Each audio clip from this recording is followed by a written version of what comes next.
Je m'appelle Tony Singh. Tout le monde me voit comme un Indien, car j'ai vraiment tout du parfait Maharaja. Le turban, la barbe, la couleur de peau. Mais je suis né en Écosse et j'y ai vécu toute ma vie. J'ai envie de savoir si je trouve ma place en Inde. Je voudrais me plonger en immersion totale et voir si je me débrouille. Je travaille dans la restauration depuis 22 ans. Mon style de cuisine, ce n'est pas le curry. J'ai suivi une formation classique de chef. Je travaille les produits régionaux, écossais, la technique française. J'ai appris la cuisine indienne avec ma mère, même si elle aussi est née à Glasgow. Tu as vu comment j'émince les oignons. Ta cousine m'a dit de ne pas faire comme ça. Mais je ne vais pas en Inde simplement pour la gastronomie. Je poursuis un objectif plus personnel.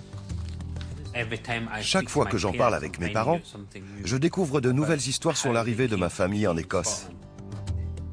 Ils ont tout laissé derrière eux, leurs affaires, leur maison, tout. Ce que je sais de l'histoire de ma famille, c'est ça. Même chose pour la cuisine du Pendjab, car c'est tellement vaste. Ce voyage va me permettre de découvrir les deux. L'histoire de ma famille commence en 1947, lors de la partition des Indes et création de deux États indépendants, le Pakistan et l'Inde.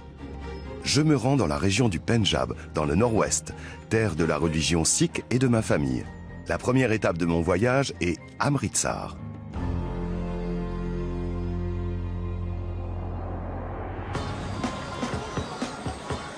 Je suis déjà allé 2 fois en Inde, mais toujours en coup de vent. C'est une grande aventure pour moi et l'occasion d'un véritable retour aux sources.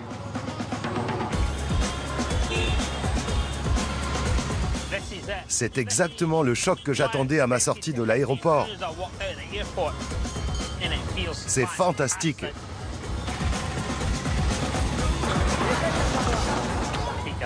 On prend son destin en main quand on prend la route ici.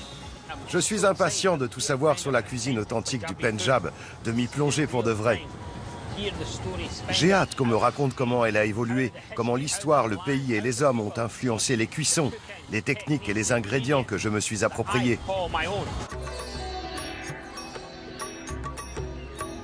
C'est Diwali, la fête des Lumières. C'est la plus grande fête religieuse de l'année pour les hindous et les sikhs. Et je me prépare à aller au Temple d'Or. Je me joins à d'autres pèlerins, en route vers le temple. L'ambiance est électrisante. J'ai des crampes d'estomac tellement je suis impatient. Toute cette anticipation, c'est vraiment... c'est indescriptible. Les héros de mon enfance. Ce sont des Niang, des guerriers sikhs. Je n'en ai jamais vu en vrai. Ça me paraît irréel. Je sens que la magie m'envahit. C'est vraiment particulier. On entend beaucoup de brouhaha derrière. Tout le monde va aller au temple, mais chacun à son rythme, tranquillement. Ils savent qu'ils se rendent dans un lieu sacré.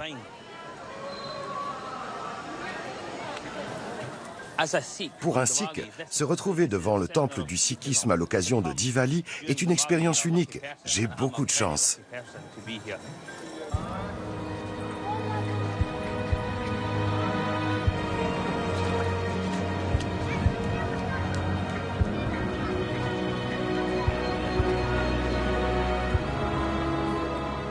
Le Temple d'Or offre un spectacle éblouissant.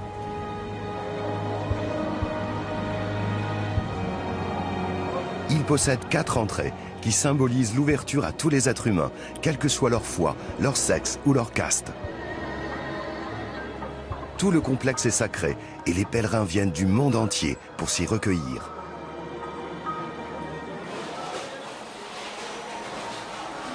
Le langar, une grande cuisine commune, est un pilier de la foi sikh. Le repas servi est gratuit et organisé par des bénévoles. Pour les sikhs, faire le service est un immense honneur. Tout le monde travaille en silence, en signe de respect. La plonge est gérée par une armée de bénévoles. Rien d'étonnant, quand on sait que plus de 500 000 pèlerins vont défiler ici aujourd'hui. Pour nourrir tout le monde, les plats sont préparés dans d'énormes chaudrons. Celui-ci contient 400 kg de dalles, une purée de lentilles. C'est le pain et non le riz qui est la base de l'alimentation dans le Pendjab. Dans le Langar, les cuisiniers font cuire en 1 heure plus de 20 000 rôtis, des petits pains à la farine de blé. C'est une pierre angulaire de notre religion. C'est une fête simple où tout le monde est traité en égal. On s'assoit par terre à côté du premier venu. On sert toujours des plats végétariens et jamais des plats de luxe. C'est ce qu'il y a de formidable dans la cuisine du Pendjab. Elle est intimement liée à la religion.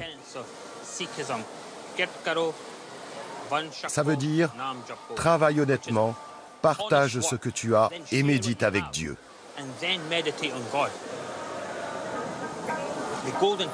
Le Temple d'Or est comme le Vatican pour les catholiques. C'est un lieu unique et vraiment prodigieux. Mais comment les Sikhs fêtent-ils Diwali chez eux, à une échelle plus modeste? La tradition pendjabi veut que l'on verse de l'huile de moutarde pour accueillir les invités. Joyeux Diwali! Et je suis accueilli comme un prince, par toute la famille. Je les ai préparés en Écosse. Ce sont des sablés et du caramel cristallisé qui ressemblent au barfi indien. J'aimerais apprendre quelque chose en cuisine. Tout est prêt dans la cuisine. Vous pouvez y aller. Qu'est-ce que tu aimes? C'est quoi ton plat préféré à la maison? Le rajma chawal. Le rajma chawal? C'est ce qu'on prépare maintenant? Ce sont de gros haricots rouges. C'est ça. On va les servir avec du riz. C'est intéressant car les Pendjabis mangent beaucoup de pain, mais le plat préféré de Karandeep est à base de riz. Tu aides souvent dans la cuisine? Je ne veux pas aider parce que je ne sais rien faire. Mais si tu sais comment faire, tu seras bon à marier. Il n'aide pas sa mère, mais il aidera sa femme.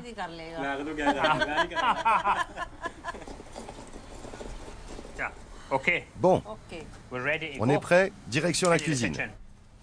Nous préparons un curry à base de haricots rouges. Et le premier ingrédient est un classique de la cuisine du Pendjab, de l'huile de moutarde. Je viens d'apprendre une astuce très pratique. On sent encore l'odeur de l'huile. Quand elle sera à température, on ne la sentira plus. Je mets les oignons, ils vont brunir en 10 ou 15 minutes. Une fois que les oignons ont un peu fondu, il faut ajouter l'ail et la pâte de gingembre. Je m'occupe des piments verts. Je les mixe avec des tomates. On n'en met que 3, car ce n'est pas la peine d'avoir la bouche en feu. Pas trop relevé, mais parfumé et savoureux. Elle me demande si je fais pareil dans mon restaurant. J'ai un commis de cuisine pour faire ça pour moi et un appareil électrique. Vous voulez le faire vous-même, c'est ça? Il y a une boîte à épices comme celle-ci dans toutes les cuisines du Pendjab. Elle contient les épices essentielles à la plupart des plats. Du garam masala, du sel, du curcuma et 2 variétés de piments. Ça, c'est prêt. Voilà. Et là, ce sont les haricots rouges qu'on a fait tremper et cuire dans une cocotte minute avec 2 cuillères à café de sel. La plupart des habitants du Pendjab sont végétariens.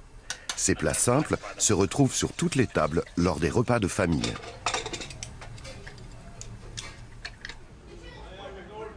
Dans la rue, les festivités commencent. Nous optons pour une approche moins pétillante pour l'instant. C'est une tradition très ancienne. Ce sont des Pendjabis qui les préparent. Leur seul travail, c'est de fabriquer ces petites lampes. Ma famille me manque maintenant. On fait la même chose avec des bougies chauffe-plat. Mes enfants adorent les allumer et en mettre partout dans la maison. Alors je suis un peu triste.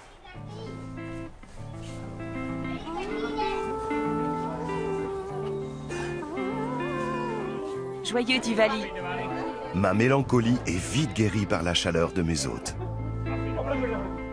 Diwali, c'est un peu comme Noël en Europe. Tout le monde le fête entre amis ou en famille et s'offre des cadeaux. Et bien sûr, on mange. On fête aussi Diwali chez nous, avec des feux d'artifice, des bougies partout dans la maison. Tout le monde est ensemble aussi? Ici, c'est exactement comme chez moi. Comme c'est une grande occasion, le riz remplace le pain habituel. Contrairement à Noël chez nous, il n'y a pas un repas traditionnel pour Diwali. Chacun mange ce qu'il veut. Le curry de haricots rouges est délicieux et me rappelle la cuisine de ma mère. Très simple, mais gorgée de saveur. Après le dîner, c'est l'heure de faire la fête. Il paraît qu'il faut rester à 50 mètres des feux d'artifice. On n'y est pas. Comme à la maison, je n'ai droit qu'au cierge magique.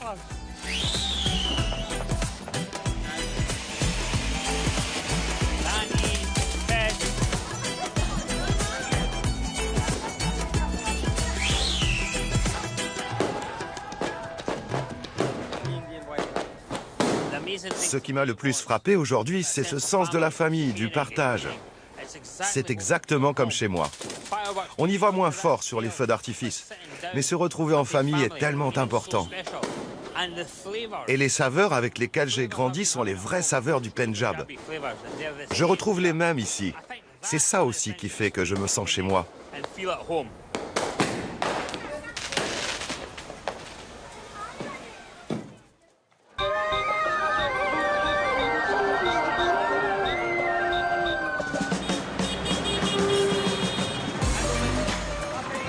Après le festin d'hier soir, je n'arrive pas à croire que j'ai encore faim. Mais ça n'a rien d'étonnant, car la tentation est partout. Regardez ça, c'est un petit pain farci aux lentilles.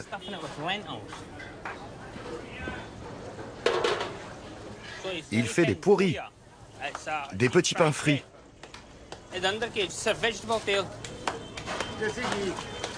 C'est du beurre clarifié.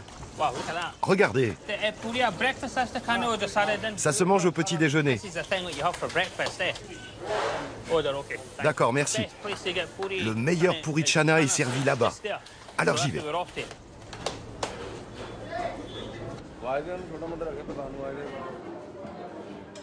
Dans cette cantine, pas de menu, mais un plat unique. C'est de ça dont je vous parlais, du puri chana, leur petit déjeuner. Ça a l'air délicieux. Merci. Là, ce sont des pommes de terre, des pois chiches, des oignons crus et des pickles. Il est léger comme une plume, c'est parfait.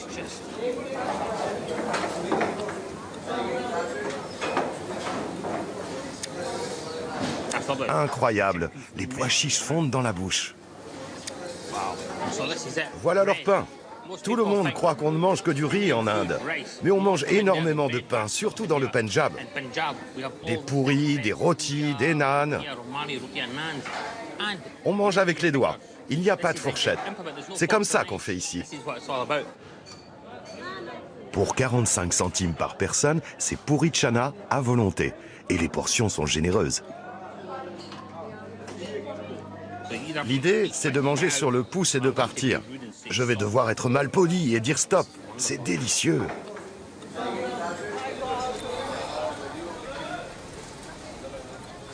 Je viens de prendre mon premier petit déjeuner pendjabi. Je sens encore le beurre qui me descend dans la gorge. Après ça, il faut être actif, pas assis derrière un bureau.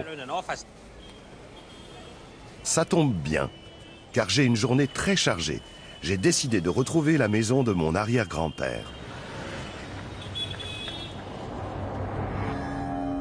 En 1947, après plus d'un siècle de domination coloniale, le Royaume-Uni rend à l'Inde son indépendance. Le Pendjab se retrouve coupé en deux, partagé entre l'Inde et le Pakistan. La nouvelle région frontalière est un véritable brasier et Amritsar devient une ville extrêmement dangereuse.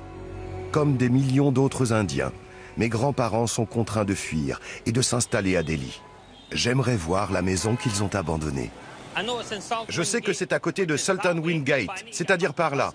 Mais il faut que j'accélère et que je traverse avant de me faire écraser.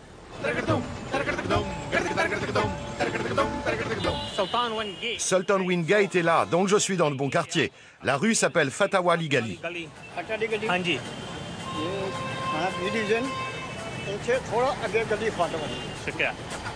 Armé de ces quelques indices, je devrais pouvoir remonter la piste de ma famille, si je ne me fais pas tuer avant.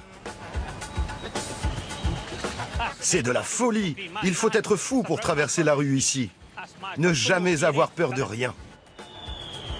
On y est, Sultan Wingate. Il n'y a pas de nom de rue, je suis un peu coincé. C'est le moment de faire une démonstration de mon Pendjabi écossais.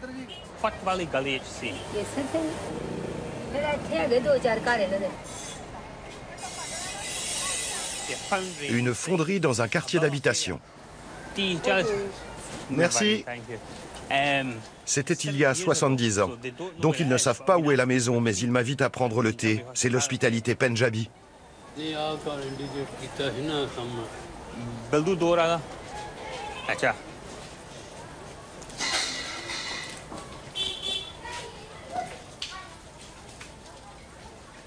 J'y suis. C'est ici que tout a commencé. Je suis assez ému. C'était la maison de mon arrière-grand-père.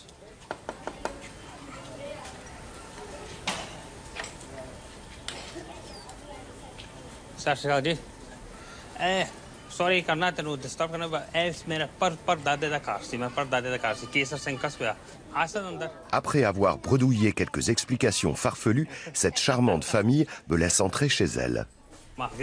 Mes arrière-grands-parents habitaient ici. Après la partition des Indes, ils ont fui à Delhi. Puis mon grand-père est parti vivre en Écosse. C'est pour ça que je suis né là-bas.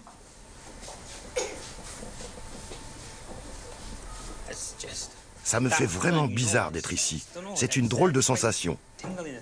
Je vois qu'il y a eu des changements, mais ils ne sont pas énormes. Je pense que c'était à peu près comme ça à l'époque.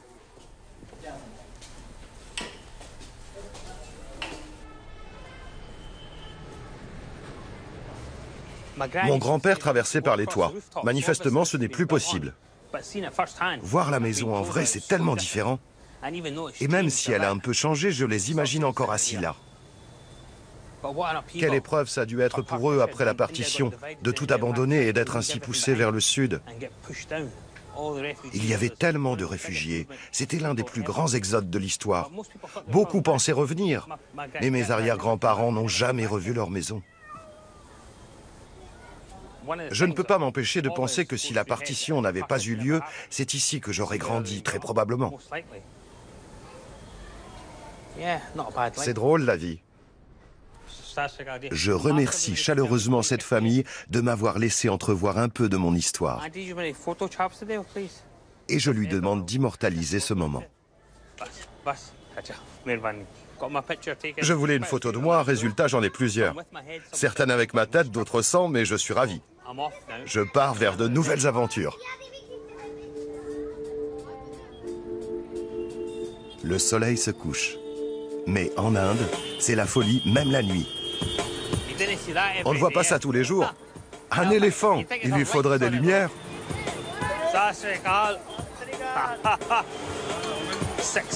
Il est 18h30. J'ai pris un petit déjeuner il y a 10 heures. Et je n'ai pas déjeuné, parce que la cuisine Pendjabi est très riche. Mais maintenant, j'ai faim. J'ai rendez-vous avec Jaideep, l'auteur d'un blog culinaire sur Internet. Il a promis de me faire visiter son amritsar gastronomique et de m'initier à une coutume locale, la voiture au bar. Je suis intrigué. Merci de m'avoir tout expliqué par email. Aucun problème. Comment tu as eu cette idée? J'étais étonné de tomber sur ton blog. Qu'est-ce qui te passionne? La cuisine? Je fais ça depuis 5 ou 6 ans. Je veux proposer autre chose que les endroits à touristes habituels. C'est quoi cette voiture au bar? Il faut que je te montre. D'accord, montre-moi. Sinon, tu ne peux pas comprendre. Allons-y.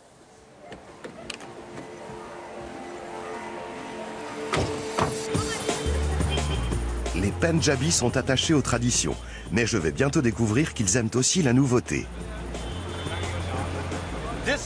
Voilà la voiture au bar.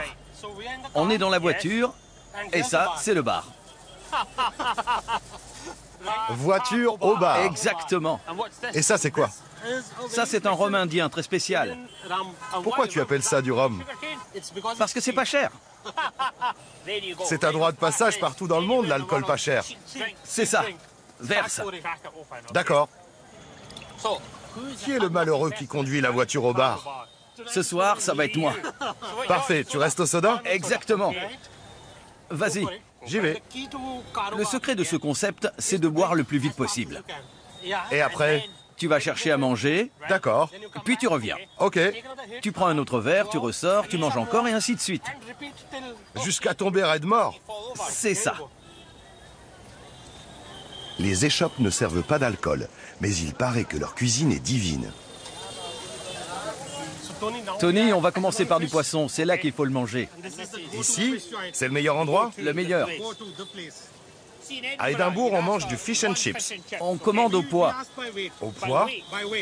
Oui, on va commencer par 250 grammes. Ça me plaît. Pendjab signifie le pays aux 5 rivières. Je mange un poisson d'eau douce, assez proche de la morue. Un peu de salade avec? Du radis blanc. Et le chutney? Il est à la menthe. On sent bien le goût du poisson. Et c'est légèrement relevé. C'est merveilleux. Passer d'un stand à l'autre, c'est un peu le principe des tapas, à la différence qu'on apporte son propre alcool. Oui, On ne va pas au bar pour grignoter, on vient grignoter avec son mini-bar. C'est très répandu? ça permet de sortir de chez soi. Tout le monde le fait. Ce n'est pas un problème de budget. Non, pas du tout. Le budget est la dernière des préoccupations. Ce n'est pas un poisson bon marché. C'est vrai. C'est la qualité de la nourriture qui fait sortir les gens de chez eux. Lui, par exemple, il ne fait que du poisson. Ah oui, Imagine que tu as envie de viande. Il n'en fait pas, alors tu vas voir à côté. il faut bouger. C'est ça.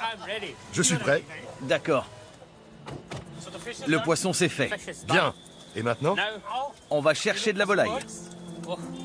Et pas n'importe laquelle. Le poulet tandoori est la spécialité du Pendjab. Il est cuit à la broche, dans un four traditionnel au feu de bois appelé tandoor.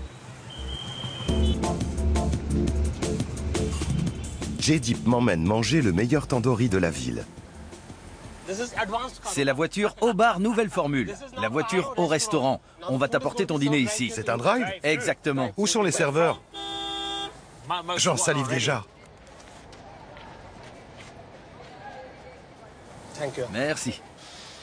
Tony, voilà ton poulet tandoori d'Amritsar avec un chutney à la menthe. Tu peux m'en donner?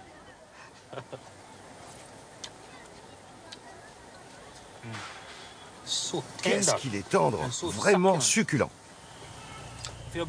Au Royaume-Uni, dans la plupart des restaurants, le poulet tandoori ne ressemble pas du tout à ça. Il est cuit au gaz. D'accord. Donc tu perds toute la saveur. C'est pour ça qu'ici, ils utilisent encore du bois depuis des siècles. Tu sens le goût du bois. C'est ça qui est fou. C'est tout l'intérêt. J'ai entendu dire que les tiges métalliques étaient des épées. Je ne sais pas si c'est une légende ou si c'est vrai, mais je vais te dire comment le tandoor serait arrivé en Inde et notamment dans le Pendjab. C'était sur le dos des envahisseurs afghans. D'accord. Ils seraient arrivés avec leur tandoor. C'est si vieux que ça? C'est une recette à l'épreuve du temps. Chaque guerrier embrochait sur son épée de la viande ou de la volaille et la mettait dans le four. Incroyable. Oui. Après avoir mangé ça, tu ferais quoi pour conclure la voiture au bar? On termine toujours par un dessert.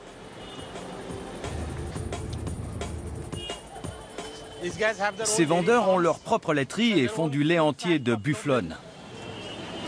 La cuisine pendjabi utilise beaucoup de produits laitiers.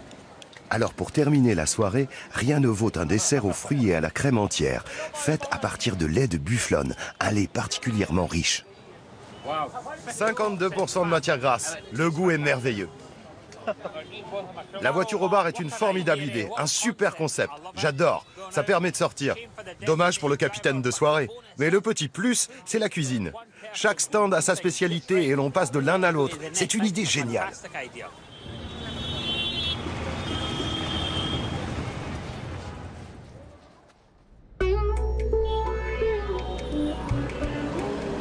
Je commence à comprendre comment fonctionne le code de la route. Mais hors de question de prendre le volant pour autant.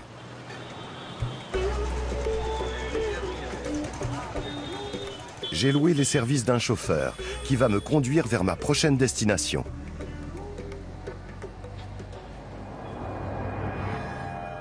J'emprunte une route surnommée Grand Trunk Road ou GTR pour rejoindre Delhi.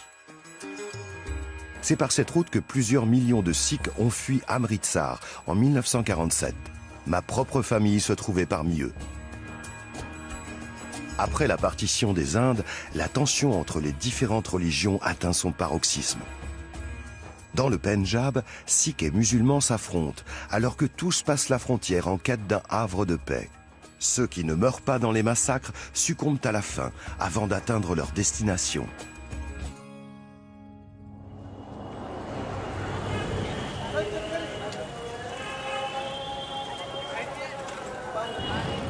La première étape de mon parcours se trouve à 1 heure de route d'Amritsar. Je me rends dans un camp de guerriers sikhs, les Nihangs.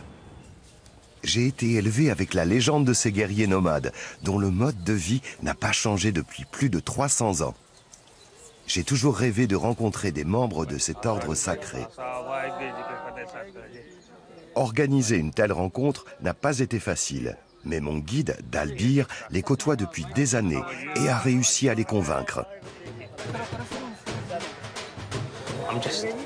Je suis en admiration, car toute mon enfance, mon grand-père maternel m'a parlé des Nihangs, ces soldats sikhs gardiens de notre foi.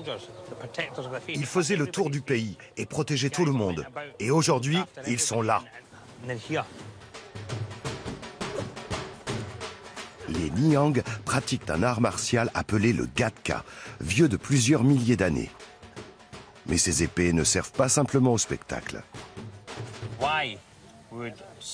Pourquoi des hommes spirituels et pacifistes pratiquent le Gadka? Pour protéger leur culture et leur pays, ils sont toujours prêts à se battre pour défendre leur religion. Les Nihangs ont rarement été vaincus, même quand ils étaient en infériorité numérique. Mais quel est donc le secret de leur force surhumaine?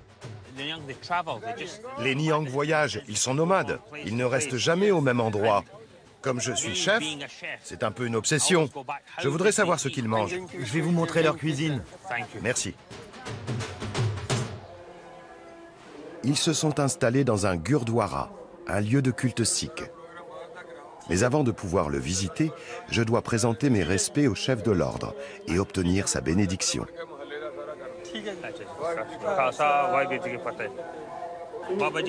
Qu'a dit Babaji? Il vous a souhaité la bienvenue et il est très heureux que vous soyez un grand chef en Écosse. Il vous a donné sa bénédiction. Vous êtes le bienvenu ici. Les cuisines sont ouvertes sur l'extérieur et organisées selon des règles strictes. Ils ne cuisinent que dans des plats en fer. En fer? Des plats en fer. Pourquoi? Pour que leur corps devienne résistant comme du fer. Ils se couvrent toujours la bouche. Ils respectent tellement la nourriture qu'ils se couvrent la bouche d'une étoffe. Ils ne mangent jamais de la nourriture qui vient de l'extérieur. Donc c'est un honneur d'être un Vaviki, un chef pour les Nihangs, car ils ne cuisinent que pour leur communauté. Ils n'ont même pas droit aux boissons qui viennent de l'extérieur. Des Vaviki d'autres groupes peuvent cuisiner pour eux. Mais c'est un honneur, je ne savais pas. Approchez. Je n'ai pas le droit d'entrer dans la cuisine et je ne dois toucher à rien car je ne suis pas un Vaviki, un chef Nihang. Que la pâte fasse 50 ou 100 kilos, il doit la travailler à la main. Uniquement à la main. C'est pour ça qu'ils sont très musclés, très puissants, comme des guerriers. Tout est fait à la main et il faut nourrir tous les pèlerins.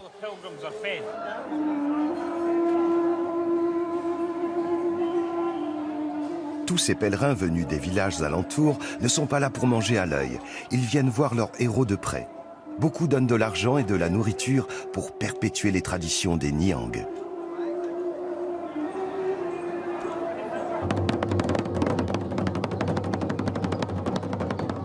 Aujourd'hui, leur rôle est exclusivement spirituel. Ces hommes sont les gardiens d'un mode de vie ancestral.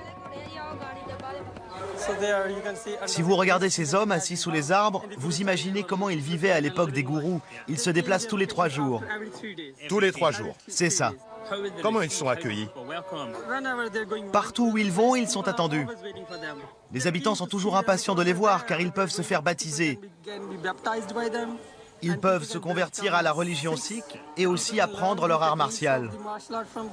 Comme vous le voyez, ils sont prêts à partir.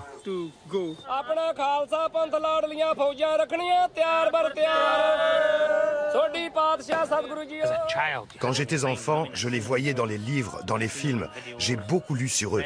Alors les rencontrer, c'est fabuleux.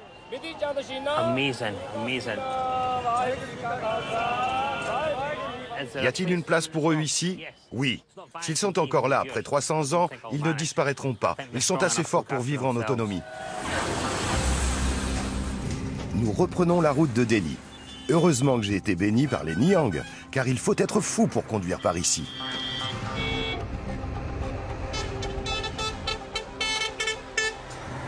Je ne conduirai jamais tout seul, c'est trop dangereux. C'est pour ça que tu es là. En Inde, il y a 14 morts par heure.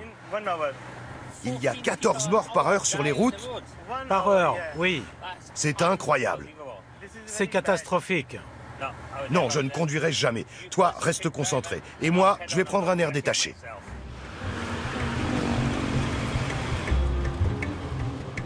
Nous faisons un détour par les campagnes. Je suis immédiatement frappé par le contraste avec Amritsar. Le Pendjab est une importante région agricole. Les sols seraient parmi les plus fertiles au monde.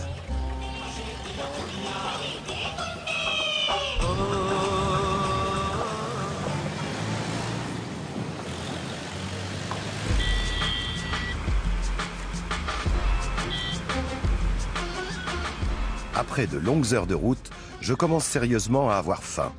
C'est l'occasion rêvée de s'arrêter dans un restaurant routier, à la mode Pendjabi.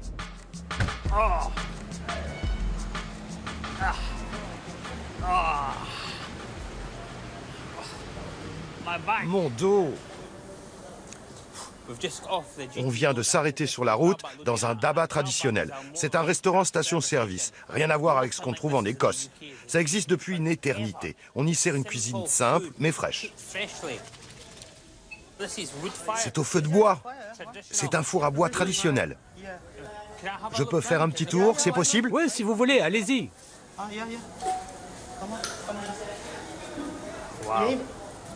Je suis en Inde depuis déjà quelques jours, mais c'est la première fois que je vois un tandoor d'aussi près. La chaleur monte à 360 degrés. C'est un four concave. On sent la chaleur d'ici. Le pain cuit en quelques secondes. C'est ce qu'il y a de super avec le tandoor. Il faut peu de combustible. La chaleur est très concentrée et ça donne un goût incroyable.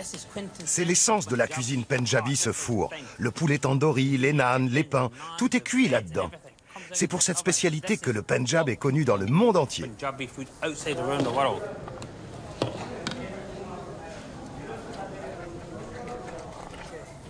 Enfin!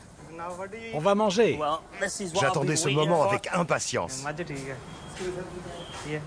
Ces restaurants servent une cuisine saisonnière. J'ai de la chance, car c'est justement la saison d'un des grands plats traditionnels du Pendjab. Un curry vert à la moutarde, servi avec du beurre blanc de bufflone et des rôtis au maïs. C'est une cuisine copieuse des campagnes, qui ne se rencontre que dans cette région de l'Inde. C'est typique du Pendjab. La culture, le mode de vie, tout est généreux.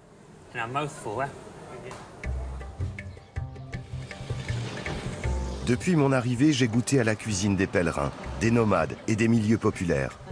Mais je n'ai pas encore goûté à la cuisine de la haute société, celle qui s'est exportée au Royaume-Uni. Alors aujourd'hui, je m'offre un déjeuner royal. Les Maharajas ont longtemps régné sur les différents royaumes des Indes.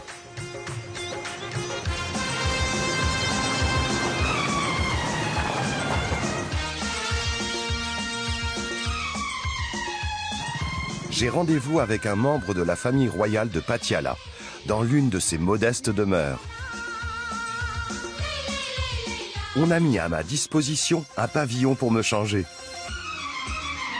Il fait la taille de ma maison. Je vais toucher au luxe. Je vais goûter à la grande gastronomie du Pendjab, la cuisine opulente des Maharajas.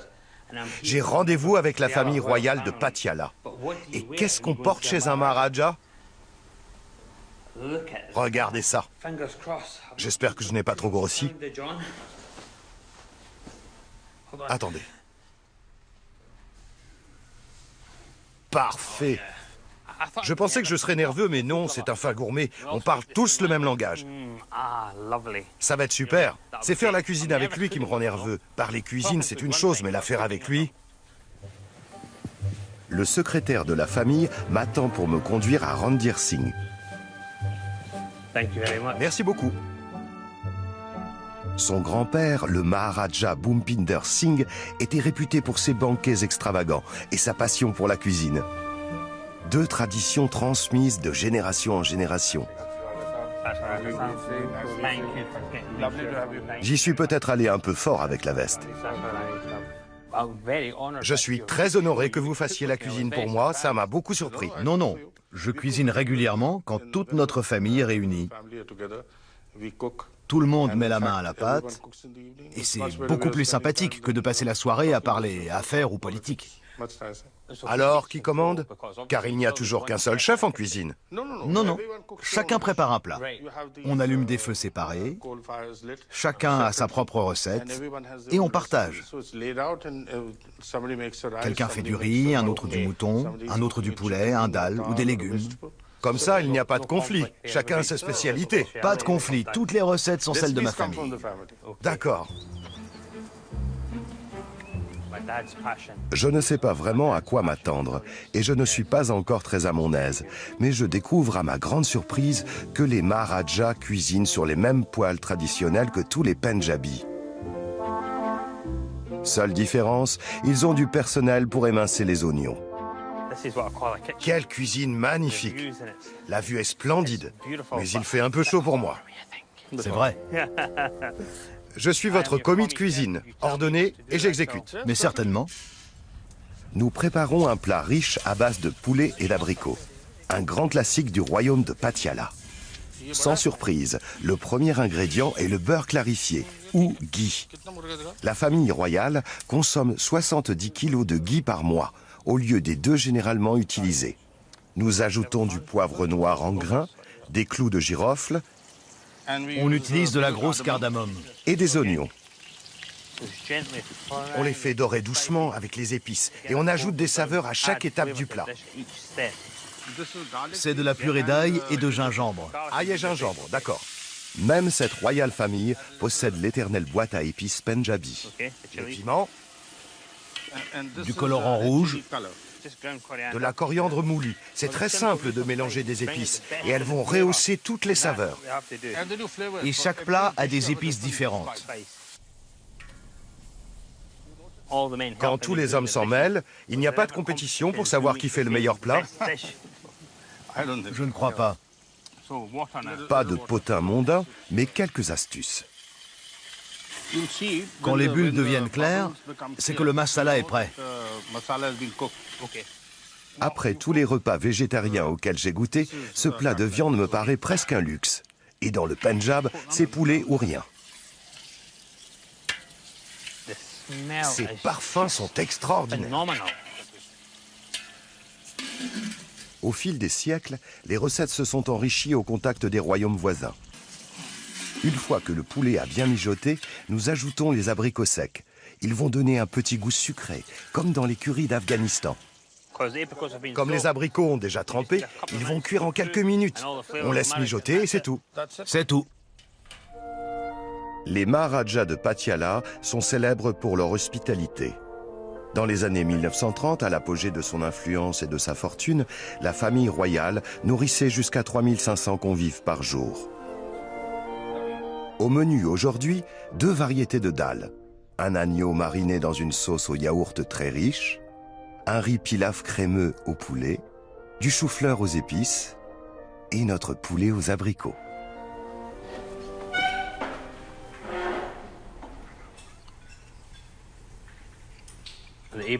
Les abricots et le poulet, c'est étonnant, car c'est sucré et acide.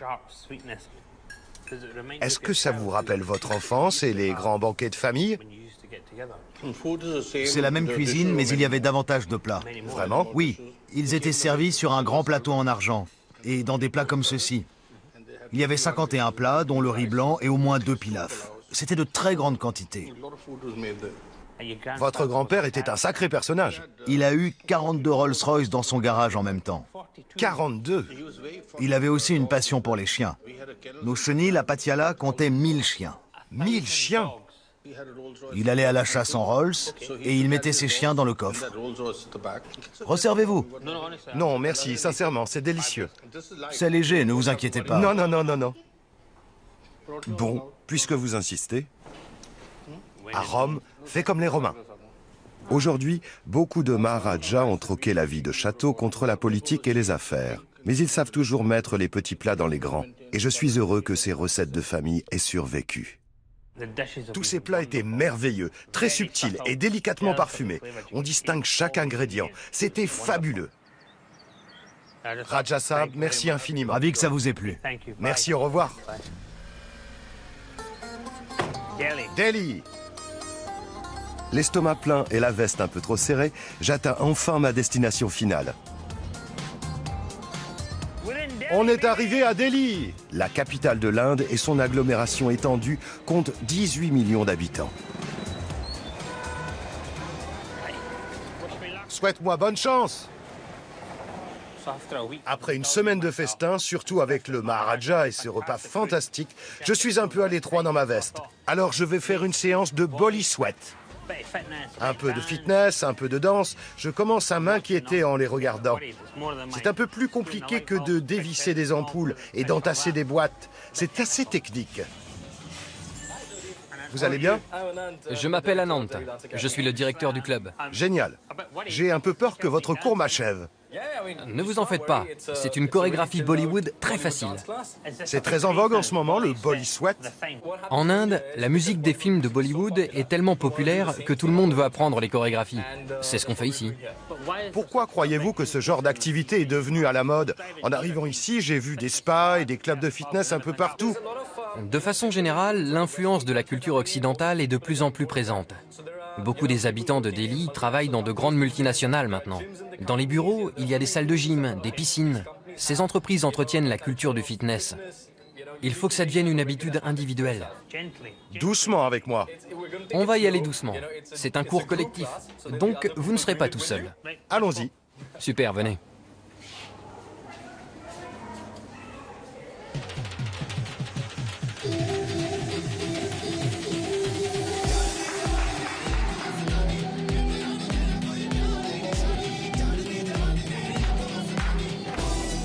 Le tour de taille des Indiens s'élargit, mais l'industrie du fitness aussi. Aujourd'hui, elle génère près de 1,5 milliard d'euros par an.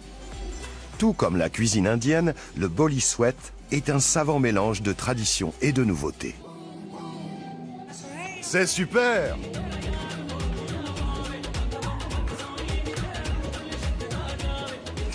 J'adore le body sweat. J'ai perdu 10 kilos. Je vais manger un burger. Pendant que je récupère, je demande à mes camarades de m'expliquer la raison d'un tel succès. Je pense que c'est dû à l'arrivée des sites de rencontres. C'est nouveau en Inde. Il n'y a plus de mariage arrangé? Si, mais on préfère rester libre plus longtemps avant de se faire passer la corde au cou. Il y a beaucoup plus de mariages d'amour que de mariages arrangés maintenant. C'est devenu plus fréquent. C'est un des critères de sélection, la minceur? Tous les garçons veulent une femme belle et mince. Et toutes les filles veulent un mec musclé. Mais pour gagner le cœur d'un homme, il faut parler à son estomac. Qu'est-ce qu'on mange à Delhi en ce moment?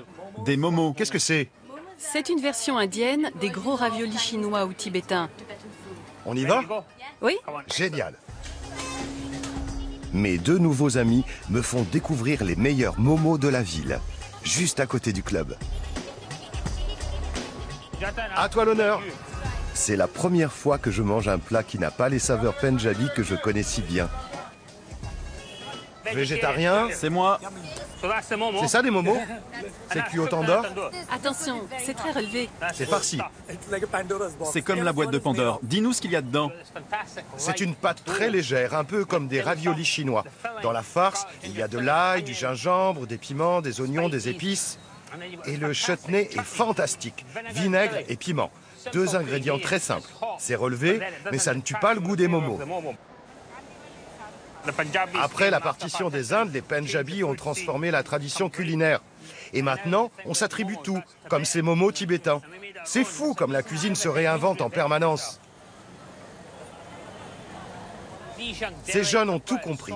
Ils travaillent dur, sortent beaucoup, et après un cours de boli-sweat, ils savent où manger la meilleure cuisine de rue. C'est la preuve que la gastronomie à Delhi évolue tout le temps. Les réfugiés du Tibet et d'Afghanistan ont apporté leur tradition et modifié la culture culinaire. Elle ne cesse d'évoluer, et c'est ce que j'aime dans la cuisine indienne. Les traditions restent très fortes, mais elles absorbent de nouvelles influences.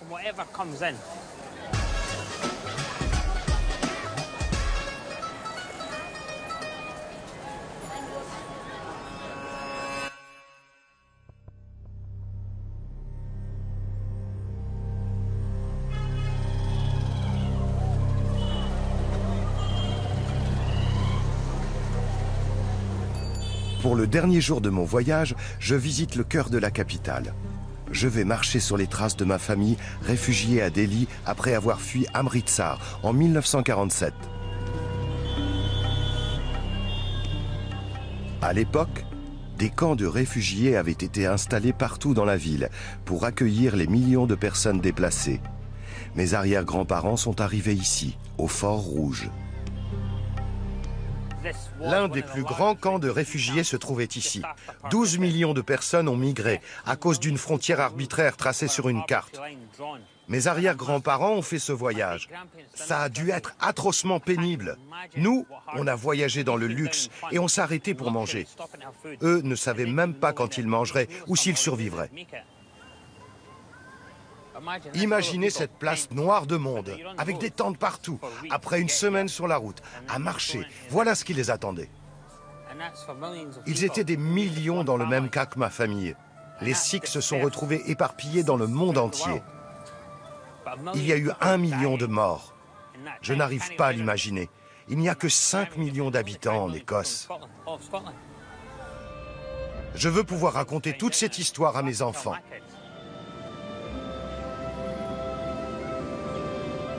J'ai rendez-vous avec un rescapé de cette époque dramatique, mon grand-oncle. Il habite toujours dans la maison familiale, occupée par mes arrière-grands-parents il y a 60 ans.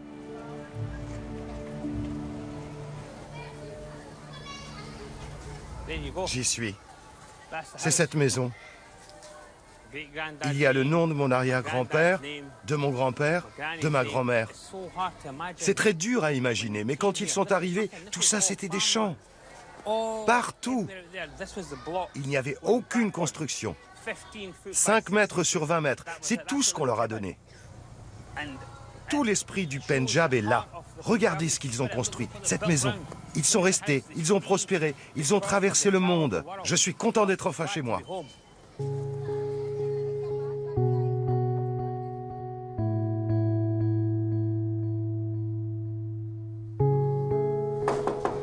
Mes parents sont déjà arrivés d'Écosse.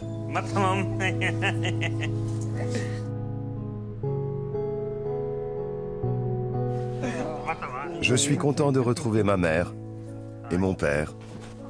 Ils ont organisé une rencontre avec mon grand-oncle, Ammar, âgé de 89 ans. Je ne l'ai rencontré qu'une fois et nous n'avons jamais parlé de notre histoire familiale, ni de son passé. Quel âge avais-tu quand tu es arrivé d'Amritsar après la partition?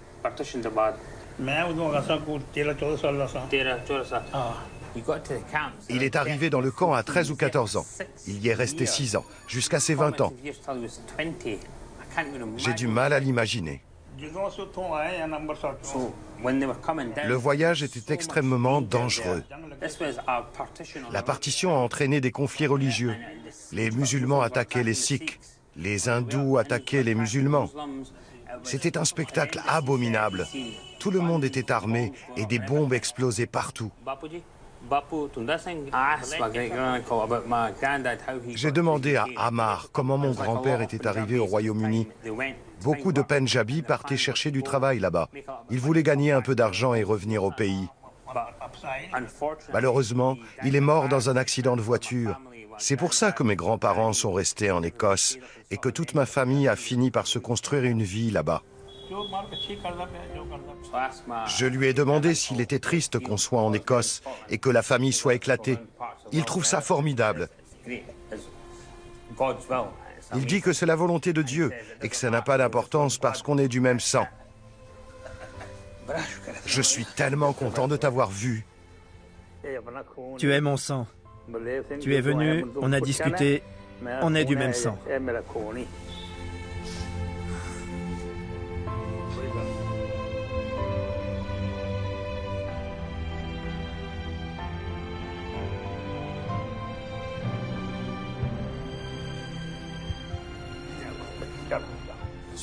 On ne s'est pas vu depuis des années et à l'époque, je n'avais pas posé de questions.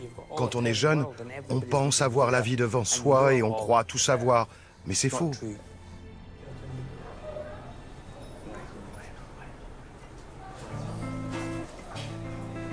Je sais désormais que les liens qui unissent ma famille sont aussi forts que mon identité indienne. Et tout comme la cuisine, ils sont fédérateurs. Ma mère a préparé un véritable festin, dans la plus pure tradition pendjabi, évidemment. C'est bon? Oui. Je suis venu en Inde pour retrouver mes racines, et je n'ai pas été déçu. Pour moi, cela ne fait plus aucun doute. Je suis autant pendjabi qu'écossais. Et je suis fier de ces origines qui font de moi l'homme que je suis aujourd'hui. J'ai beaucoup de chance. Je ne savais presque rien de ma famille avant de faire le même chemin que mes arrière-grands-parents réfugiés. C'est mon devoir de transmettre cet héritage à mes enfants et je suis impatient de tout leur raconter.